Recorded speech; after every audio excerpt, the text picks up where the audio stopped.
ഭയങ്കര വിഷമത്തോടുകൂടിയാണ് കേട്ടോ ഈ ഒരു വീഡിയോ ഞാൻ ചെയ്യാനിരിക്കുന്നത്. ഒരു കൂട്ടം കാലപുത്രന്മാരുടെ കൈകളാൽ കൊല്ലപ്പെട്ട ഷഹബാസിന് വേണ്ടി ഞാൻ ചെയ്യുന്ന എന്റെ രണ്ടാമത്തെ വീഡിയോ ആണിത്.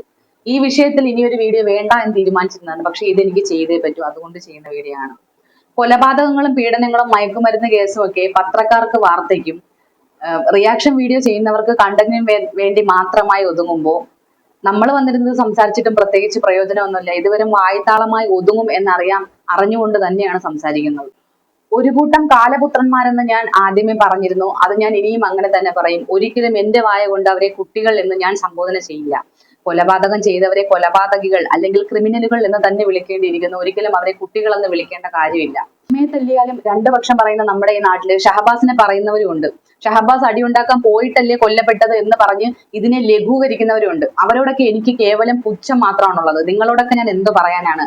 ഷഹബാസ് അടിയുണ്ടാക്കാൻ പോയിട്ടല്ലേ മരിച്ചതെന്ന് പറയുമ്പോൾ കുട്ടികൾ തമ്മിലുള്ള സംഘർഷത്തിൽ ഒരാളെ കൊല്ലുന്നത് ഇത്രയും ലഘുവായിട്ട് ന്യായീകരിക്കാൻ നിങ്ങളെ കൊണ്ട് മാത്രമേ പറ്റുള്ളൂ. നിങ്ങളുടെ അമ്മയെ തല്ലിയാലും നിങ്ങൾ അമ്മയ്ക്കും സൈഡ് പറയും, മകനും സൈഡ് പറയും. അങ്ങനത്തെ ആളുകളാണ്. നിങ്ങളോടൊക്കെ പുച്ഛമല്ലാതെ പിന്നെ എന്ത് കാണിക്കാനാണ്? കാരണം ഷഹബാസിന്റെ കൊലയാളികളുടെ, ഞാൻ നേരത്തെ പറഞ്ഞ കാലപുത്രന്മാരുടെ വോയിസ് റെക്കോർഡുകൾ ഇൻസ്റ്റഗ്രാം വഴി പുറത്തു പോയിട്ടും മനഃപൂർവ്വം കരുതി കൂട്ടി പക പോക്കിയതാണെന്ന് മനസ്സിലായിട്ടും ഷഹബാസ് നിന്നിടത്ത് പോയി അക്രമം ഉണ്ടാക്കി അങ്ങോട്ട് പോയി അടിച്ചു കൊന്നതാണെന്ന് അറിഞ്ഞിട്ടും ഷഹബാസിനെ കുറ്റപ്പെടുത്തുന്നവരോട് ശരിക്കും പറഞ്ഞാൽ സായിപ്പന്മാര് ചെയ്യുന്ന നമ്മുടെ വിരലുകൾ കൊണ്ടുള്ള ഒരു ഇതുണ്ട്. നമ്മുടെ ഈ 5 വിരലിൽ ഒന്ന് ഉയർത്തി കാണിക്കുന്ന ഒരു സംവിധാനമുണ്ട്.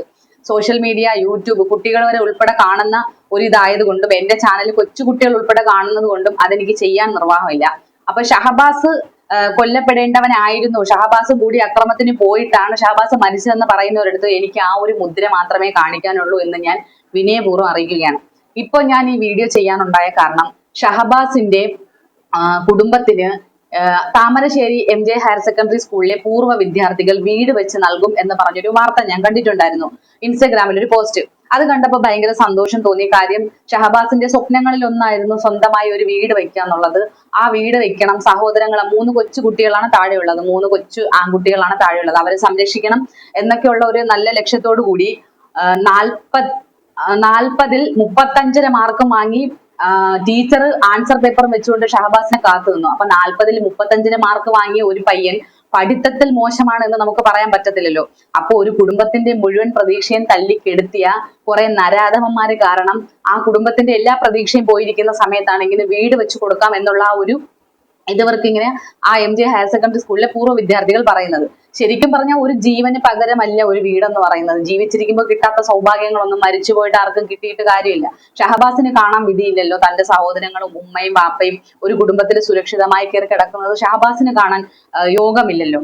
അപ്പം എങ്കിലും അവർക്ക് ആ വീട് കിട്ടണം എന്ന് എനിക്ക് ആഗ്രഹമുണ്ടായിരുന്നു. പക്ഷേ എന്നെ ഞെട്ടിച്ചുകൊണ്ട് ഷഹബാസിന്റെ വാപ്പ ആ ഒരു സഹായം, പുറത്തു നിന്നുള്ള സഹായം സ്വീകരിക്കുന്നില്ല എന്ന് പറഞ്ഞ് താമരശ്ശേരി MJ ഹയർ സെക്കൻഡറി സ്കൂളിലെ പൂർവ്വ വിദ്യാർത്ഥികളോട് സ്നേഹപുരസരം ആ വീട് ഞങ്ങൾക്ക് വേണ്ട, നിങ്ങൾ വീട് വെച്ച് തരണ്ടെന്ന് സ്നേഹത്തോടു കൂടി ഞാൻ നിരസിച്ചിരിക്കുകയാണ്. ഒരേ സമയം ബഹുമാനവും അതേസമയം സങ്കടവും വിഷമവും സഹതാപവും തോന്നുന്നുണ്ട് ആ മനുഷ്യനോട്. ആ മനുഷ്യൻ പറഞ്ഞത് ന്യായമാണ്. അയാളുടെ മകനോളം വലുതല്ല അവർക്കൊരു വീട്, അല്ലെ? അവരുടെ ആ മകന്റെ ജീവന് നമ്മൾ കൽപ്പിക്കുന്ന വിലയാണോ ഒരു വീട്? ഒരിക്കലും ആ ഹയർ സെക്കൻഡറി സ്കൂളിലെ പൂർവ്വ വിദ്യാർത്ഥികൾ അവരെടുത്ത ആ ഇനിഷ്യേറ്റീവ്, ആ ഒരു മനസ്സ് ഞാൻ മോശമാക്കി കാണിക്കുന്നതല്ല. അത് നിരസിച്ച ആ മനുഷ്യന് വലുത് ആ മനുഷ്യന്റെ മകനായിരുന്നു, അല്ലാതെ വീടല്ലായിരുന്നു. ആ മകനിലൂടെ ഒരു വീട് വെക്കണം എന്ന് ആ മനുഷ്യൻ ആഗ്രഹിച്ചിട്ടുണ്ടാവാം. ആ മകനെ നഷ്ടപ്പെടുത്തിയിട്ട് ഒരു വീട് വെക്കണമെന്ന് ഒരിക്കലും ഒരു വാപ്പായും ആഗ്രഹിക്കുന്നുണ്ടാവും എന്ന് ഞാൻ വിശ്വസിക്കുന്നു. താമരശ്ശേരി MJ ഹയർ സെക്കൻഡറി സ്കൂളിലെ പൂർവ്വ വിദ്യാർത്ഥികൾക്ക് എന്തായാലും എൻ്റെ ഒരു ഹാറ്റ്സ് ഓഫ് ഉണ്ട്. കാര്യം നിങ്ങൾ പൂർവ്വ വിദ്യാർത്ഥികളാണ്. നിങ്ങൾ അങ്ങനെ ഒരു മനസ്സ് കാണിച്ചതിന് ഒരുപാട് സ്നേഹമുണ്ട്.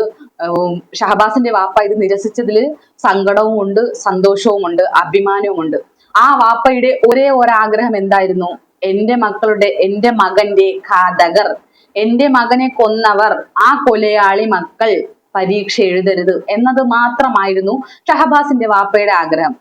അത് നടന്നില്ല. കൊലയാളികൾക്ക് നമ്മുടെ നാട്ടിൽ പരീക്ഷ എഴുതാം. അത്രമേൽ നമ്മുടെ നാട് വളർന്നു കഴിഞ്ഞു, അധപ്പതിച്ചു കഴിഞ്ഞു. മനസ്സിലായോ? കൊല നടത്തുന്നവർക്കും പീഡിപ്പിക്കുന്നവർക്കും നല്ല ഡിമാൻഡായി ഇപ്പൊ നമ്മുടെ നാട്ടില്. അത്യാവശ്യം കുടുംബത്തിൽ പിറന്നവൻ എന്നുള്ള പേര് വേണമെങ്കിൽ മിനിമം ഒരു കൊല ചെയ്യണം, അല്ലെങ്കിൽ എന്തെങ്കിലും ഒരു കേസിലെ പ്രതിയായിരിക്കണം. അതൊക്കെ ഭയങ്കര വലിയ മഹത്തായ കാര്യങ്ങളാണ്. അപ്പോ തന്റെ മകന്റെ ഘാതകർ പരീക്ഷ SSLC എഴുതാൻ പാടില്ല എന്ന ആഗ്രഹം മറികടന്നുകൊണ്ട് ആ പിതാവ് നമ്മുടെ നിയമത്തോട്, നമ്മുടെ നീതിപീഠത്തോട്, നമ്മളിൽ ഓരോരുത്തരോടും കണ്ണുനീരോടെ പങ്കുവെച്ച ഒരേ ഒരു ആഗ്രഹം, എന്റെ മകന്റെ കൊലയാളികൾ പരീക്ഷ എഴുതരുത്. അത് ലംഘിച്ചുകൊണ്ട് നിയമപാലകരുടെ സംരക്ഷണത്തോടെ തന്റെ മകന്റെ കൊലയാളികൾ പരീക്ഷ എഴുതിയത് വേദനയോടെ ആ പിതാവ് നോക്കി നിന്നു. എന്ത് ചെയ്യാൻ പറ്റും? നമുക്കൊന്നും ചെയ്യാൻ പറ്റത്തില്ല. കാര്യം ഇരകൾക്കല്ല, പ്രതികൾക്കാണ് നമ്മുടെ നാട്ടിലെ നിയമം മൊത്തം ആനുകൂല്യങ്ങളും. ഏതെങ്കിലും ഒരു കേസിലെ ഇരയാക്കപ്പെട്ടവർക്ക് ഏതെങ്കിലും ഒരു കേസിൽ നീതി കിട്ടിയതായിട്ട് ആർക്കെങ്കിലും എടുത്ത് കാണിക്കാൻ പറ്റുമോ? കൊല്ലത്ത് ആത്മഹത്യ ചെയ്ത റംസി, ഗർഭിണിയായിട്ട് കാമുകൻ ഏറ്റെടുക്കാതെ ആത്മഹത്യ ചെയ്ത റംസി, നീതി കിട്ടിയിട്ടുണ്ടോ? വിസ്മയ നീതി കിട്ടിയിട്ടുണ്ടോ? സൗമ്യ നീതി കിട്ടിയിട്ടുണ്ടോ? ജിഷ നീതി കിട്ടിയിട്ടുണ്ടോ? ഇല്ലടോ. കൊല്ലപ്പെട്ടവർക്ക്, മരിച്ചു പോയവര് പോയി, അവർക്ക് നമ്മുടെ നാട്ടിൽ നീതിയില്ല. നമ്മുടെ നിയമം പ്രതിയുടെ കൂടെയാണ്. നമ്മുടെ നീതിന്യായ വ്യവസ്ഥ പ്രതികൾക്ക് വേണ്ടിയുള്ളതാണ്. പ്രതികളുടെ മാനസിക ആരോഗ്യമാണ് നമ്മളുടെ നീതിന്യായ വ്യവസ്ഥ കണക്കിലെടുക്കുന്നത്. പ്രതികളുടെ മാനസിക ഉന്മേഷം, അവരുടെ മാനസിക ഉല്ലാസം, അവർ തെറ്റ് ചെയ്തത് ഏതോ ഒരു സാഹചര്യത്തിലാണ്, അവര് പുണ്യാത്മാക്കളായിരുന്നു എന്ന് പറഞ്ഞ് തെറ്റ് ചെയ്യാൻ വീണ്ടും വീണ്ടും വീണ്ടും ആക്കം കൊടുക്കുന്ന നമ്മുടെ നിയമം. ഇത്രയൊക്കെ നടക്കൂ. ഷഹബാസിന്റെ വാപ്പയോട് ഒരുപാട് വേദനയോടെ പറയുന്നതാണ്, വാപ്പ, എന്റെ വാപ്പയാവാൻ പ്രായം ഇല്ലായിരിക്കും, എങ്കിലും വേദനയുടെ സങ്കടത്തോടു കൂടി പറയുകയാണ്, നിങ്ങൾ ആഗ്രഹിച്ച ഒരേ ഒരു കാര്യം നിങ്ങളുടെ മകന്റെ കൊലയാളികൾ SSLC പരീക്ഷ എഴുതരുതെന്നായിരുന്നു. ലോകത്തുള്ള മലയാളികളിൽ 99% പേരും ആഗ്രഹിച്ചതും അത് തന്നെയായിരുന്നു. പക്ഷെ നമ്മളുടെ നീതിന്യായ വ്യവസ്ഥ, ഞാൻ പറഞ്ഞതുപോലെ, എപ്പോഴും തെറ്റ് ചെയ്യുന്നവർക്കൊപ്പമാണ്, തെറ്റ് ചെയ്യുന്നവരുടെ കൂടെ നമ്മുടെ നീതിന്യായ വ്യവസ്ഥ നിൽക്കൂ. നിയമത്തിന് പോലും രണ്ട് വശമാണ്. വാദിക്കും വക്കീലുണ്ട്, പ്രതിക്കും വക്കീലുണ്ട്. അപ്പൊ നിയമം പോലും രണ്ട് രീതിയിലല്ലേ പഠിപ്പിക്കുന്നത്, അല്ലെ? വാദി പറയുന്നത് മാത്രമല്ല കേൾക്കുന്നത്, പ്രതി പറയുന്നതും കേൾക്കും. ഒരു മനുഷ്യന്റെ നെഞ്ചിൽ കത്തി കുത്തി ഇറക്കാൻ ഒരു മടിയും കാണിക്കാത്ത ഒരാളെ പ്രതിക്കൂട്ടിൽ നിർത്തിയിട്ട് അയാളുടെ എന്ത് ഭാഗമാണ് കോടതിക്ക് കേൾക്കാനുള്ളതെന്ന് ശബ്ദം ഇടുന്നുണ്ട്. സോറി, എനിക്ക് മനസ്സിലാവുന്നില്ല. ഞാൻ കൊന്നു എന്ന് ഒരാൾ പറയുമ്പോൾ, ഇപ്പൊ ഉദാഹരണം അഫാനെ എടുത്തു കഴിഞ്ഞാൽ, ഞാൻ കൊന്നു എന്ന് പറയുമ്പോൾ വീണ്ടും തെളിവെടുപ്പിനും ചോദ്യം ചെയ്യലിനുമായി കാലാകാലം നീളുന്ന വിധിക്ക് എന്തിനാണ് ഇവരെ വിട്ടുകൊടുക്കുന്നതെന്ന് മാത്രം എനിക്ക് മനസ്സിലാവുന്നില്ല. ഇതുവരെ എന്റെ അറിവിൽ ഇരകൾക്ക് ഒരു നീതി ലഭിച്ചിട്ടില്ല. ഇവിടെ ഷഹബാസിന്റെ പിതാവ് ആ വീട് വേണ്ടാന്ന് വെക്കുമ്പോൾ കൊലപാതകം, പീഡനം, ഇങ്ങനെ ഓരോ കാര്യങ്ങളിൽ ജീവൻ പൊലിയുന്ന ആൾക്കാർക്ക്, പീഡനത്തിന് മരിക്കുന്നതും കൊലപാതകം തന്നെയാണ്.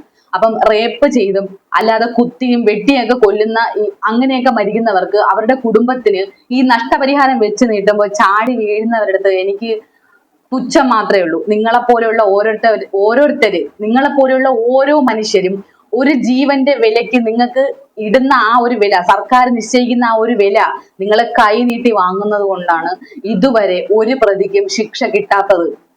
ഷഹബാസിന്റെ വാപ്പ ഈ വീട് വേണ്ടെന്ന് പറഞ്ഞ് അത് തിരസ്കരിച്ചപ്പോൾ, ഇത് ഗവൺമെന്റ് കൊടുത്തതല്ല കേട്ടോ, കൂട്ടുകാരെ വെച്ചു കൊടുക്കാന്ന് പറഞ്ഞ അവരുടെ ആ ഒരു ഇതിനെ ഒരിക്കലും ആ പ്രയത്നത്തിനെ ഞാൻ കുറച്ച് കാണുന്നതല്ല. ഇതിപ്പോ ഗവൺമെന്റ് കൊടുക്കാന്ന് പറഞ്ഞാലും ആ മനുഷ്യൻ അത് വേണ്ടാന്ന് മാത്രമേ പറയുള്ളൂ. അപ്പൊ ഷഹബാസിന്റെ വാപ്പ ഇത് നിരസിച്ചപ്പോൾ ലോറിക്കടിയിൽ പെട്ട് മാസങ്ങളോളം വെള്ളത്തിനടിയിൽ കിടന്നിട്ട് അവസാനം ബോഡി കിട്ടും മുമ്പേ ജോലിക്ക് ചാടിക്കേറിയ അർജുന്റെ ഭാര്യയെ ഓർമ്മ വന്നു. ആനുകൂല്യങ്ങൾക്ക് വേണ്ടി മുറവിളി കൂട്ടിയ ആ കുടുംബത്തിന് ഓർമ്മ വന്നു.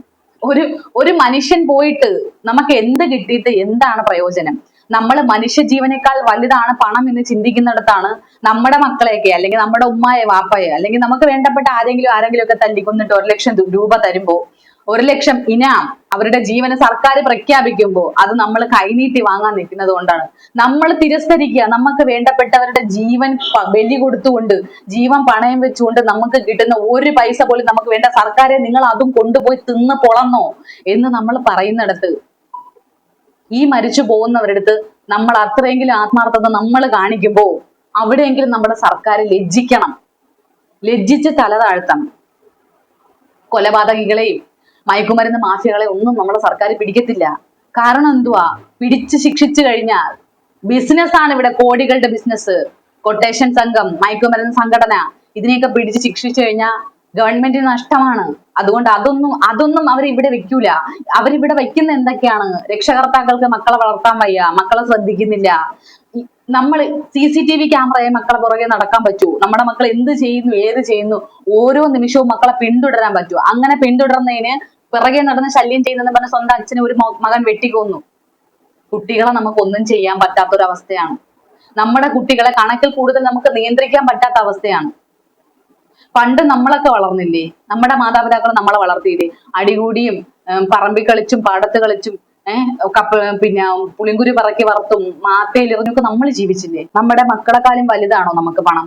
അല്ലെങ്കിൽ നമ്മുടെ പ്രിയപ്പെട്ടവരെക്കാൾ, നമ്മുടെ സഹോദരങ്ങളെക്കാൾ, നമ്മുടെ അച്ഛനേക്കാൾ അമ്മയേക്കാൾ വലുതാണോ നമുക്ക് പണം? അവര് മരിച്ചു പോയി കഴിഞ്ഞാൽ കിട്ടുന്ന ലക്ഷങ്ങൾ കൈനീട്ടി വാങ്ങുമ്പോ നമ്മൾ ആരാ? അവരെ കൊലയ്ക്ക് കൊടുത്തു അല്ലേ? ഇവിടെ എനിക്ക് ഷഹബാസിന്റെ വാപ്പ എന്ന് പറയുന്ന ആ മനുഷ്യനോട് ഇവിടെ എനിക്ക് എഴുന്നേറ്റ് നിന്ന് തൊഴുവാനുള്ള ഒരു റെസ്പെക്ട് എനിക്ക് ആ മനുഷ്യനോട് തോന്നുന്നുണ്ട്. ഇതുപോലെ ആയിരിക്കണം.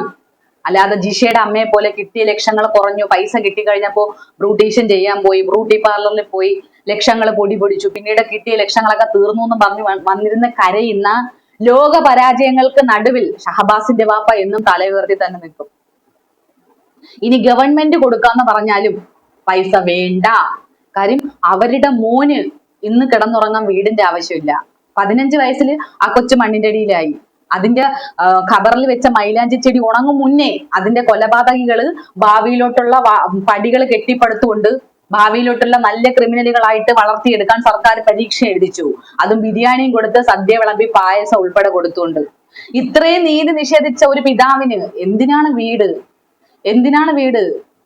ഇതുപോലുള്ള നീതി നിഷേധിക്കപ്പെട്ട എത്രയോ ആൾക്കാർ. സെക്രട്ടേറിയറ്റിന് മുന്നിൽ സ്വന്തം സഹോദരന്റെ മരണത്തിന് വേണ്ടി സമരം ചെയ്ത ഒരു സഹോദരൻ. നീതി കിട്ടിയിട്ടുണ്ടോ?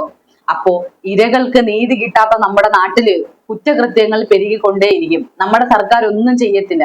സർക്കാർ ചലിച്ചു കഴിഞ്ഞാൽ സർക്കാരിന്റെ ഖജനാവിലോട്ട് ഒഴുകി എത്തുന്ന കോടിക്കണക്കിന് ലക്ഷക്കണക്കിനുള്ള വരുമാനം നിലയ്ക്കും.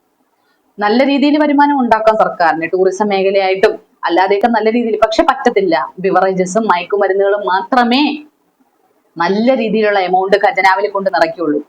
അതിനിപ്പോ ഒരു സമൂഹം മൊത്തം വെട്ടിയും കുത്തിയും ചത്താലും നമ്മുടെ സർക്കാരിന് പ്രശ്നമില്ല. ഈ കാലാകാലങ്ങൾക്ക് വേണ്ടിയുള്ള നീതിക്ക് വേണ്ടി ഒരു രക്ഷകർത്താക്കളും കാത്തു നിൽക്കരുതെന്ന് ഞാനൊരു റിക്വസ്റ്റ് വെക്കുകയാണ് എന്റെ വീഡിയോയിലൂടെ. കാരണം നമുക്ക് നീതി കിട്ടത്തില്ല. നമ്മുടെ മക്കൾക്ക് എന്തെങ്കിലും സംഭവിച്ചാൽ നമ്മൾ ചാവേറുകളാവണം. അവർക്ക് വേണ്ടി നമ്മൾ ഇറങ്ങണം. മറ്റവർക്ക് കിട്ടാത്ത ശിക്ഷ നമുക്ക് കിട്ടുവോ? ഇല്ലല്ലോ. നമ്മുടെ കുഞ്ഞുങ്ങളെ നശിപ്പിച്ചവർക്ക് കിട്ടാത്ത ശിക്ഷ നമുക്ക് കിട്ടുവോ? ഇല്ല. അതുകൊണ്ട് സ്വന്തം മക്കൾക്ക് എന്തെങ്കിലും സംഭവിച്ചാൽ ജീവൻ കൊടുത്ത് നമ്മൾ ഇറങ്ങണം. നമ്മൾ നീതിന്യായ വ്യവസ്ഥയ്ക്ക് കാത്തു നിൽക്കേണ്ട ആവശ്യമില്ല. ഹൃദയവേദന കൊണ്ട് പറഞ്ഞു പോണതാണ്. ഹൃദയവേദന, സങ്കടം കൊണ്ട് പറയുന്നതാണ്. കൃഷ്ണപ്രിയയുടെ അച്ഛൻ ചെയ്തതുപോലെ സ്വന്തം മകളെ ഇല്ലാതാക്കിയവനെ കാത്തിരുന്ന് വെടിവെച്ച് കൊന്നതുപോലെ ഓരോ അച്ഛന്മാരും അവരവരുടെ മക്കൾക്കുള്ള നീതി നടപ്പാക്കണം. ഞാൻ അതാണ് പറയുന്നത്. നമുക്ക് നീതി കിട്ടത്തില്ല ഇന്ത്യയിൽ. ഞാൻ കുറച്ചു മുന്നേ ഒരു ന്യൂസ് വായിച്ചതേ ഉള്ളൂ. UAE ഒരു പെൺകുട്ടി ഗൾഫിൽ ജോലിക്ക് പോയിട്ട് ഇന്ത്യക്കാരായ ദമ്പതികളുടെ ഒരു കൊച്ച് എന്തോ വാക്സിനേഷൻ എടുത്തിട്ട് വന്ന് കൊച്ചു മരിച്ചുപോയതിന്റെ പേരിൽ ജോലിക്കാരി ആ കുടുംബം മാക്സിമം ടോർച്ചറിങ് ചെയ്തു. ക്ഷമ നശിച്ച് അടിയും ഇടിയും തൊഴിയും കൊണ്ട് സഹിക്കാൻ പറ്റാതായപ്പോ പെൺകുട്ടി പറഞ്ഞു, ഞാൻ കൊന്നു. ആ ഒരൊറ്റ വാചകം മാത്രം അവര് റെക്കോർഡ് എടുത്ത് കോടതി കൊണ്ടു കൊടുത്തു. കഴുത്ത് വെട്ടി. പക്ഷെ ഞാൻ കൊന്നില്ല എന്ന് വാദിക്കാൻ ആ പെൺകുട്ടിക്ക് സമയം കിട്ടിയില്ല. പൈസ വാരിയിറക്കാനും എംബസിക്കാരും ആരും ഒന്നിനും വേണ്ടി മുതിർന്നില്ല. ആരും അറിയപ്പെടാതെ ആ കേസ് അങ്ങ് പോയി. ഞാൻ കൊന്നു എന്ന് ജസ്റ്റ് സ്വന്തം കൊണ്ട് പറഞ്ഞതേ ഉള്ളൂ.